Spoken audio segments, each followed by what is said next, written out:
Hello, hello, hello. My name is Lexus, and we are on day 90 of me paying myself to live and work like a full-time writer, very, very minimally, so that I can focus as much as my time as possible on writing.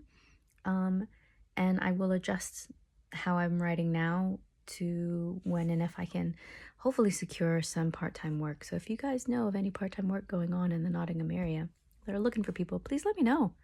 I would like to work. And I'm happy to adjust my writing routine around that so I can earn a little bit of a paycheck from month to month. That'd be great. But anyway, I got stuck this morning drafting. I know my characters really well. I know them well enough to know how they're going to act and react within the world that I've put them in, and how they're going to act and react to one another.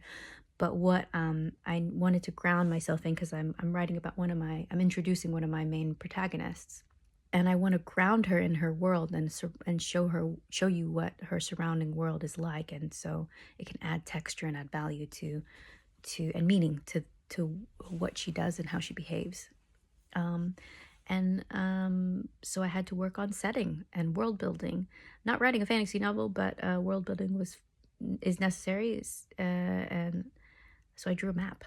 I'll show you what I did. This is my made up small town somewhere on the northeast coast of Florida.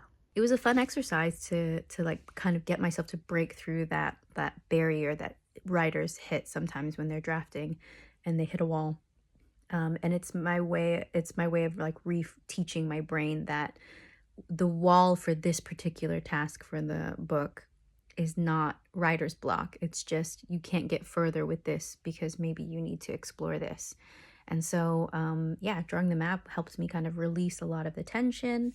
And it was a lot of fucking fun just drawing a map and figuring out where different groups of people live, figuring out the history of like thinking through and imagining the history of these people, like who the townies are and how did they end up on the claw side, because this town is referred to as Crab Town by the locals because it's kind of shaped like a crab. And you know, the townies live in the oldest neighborhoods on what looks like the claw of the crab, so claw side.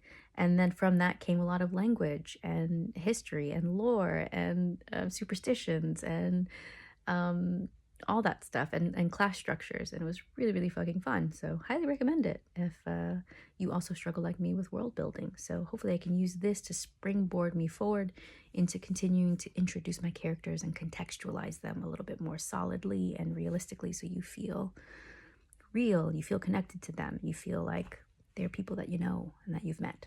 Anyway, that's all for me today. I'll see you tomorrow. Bye.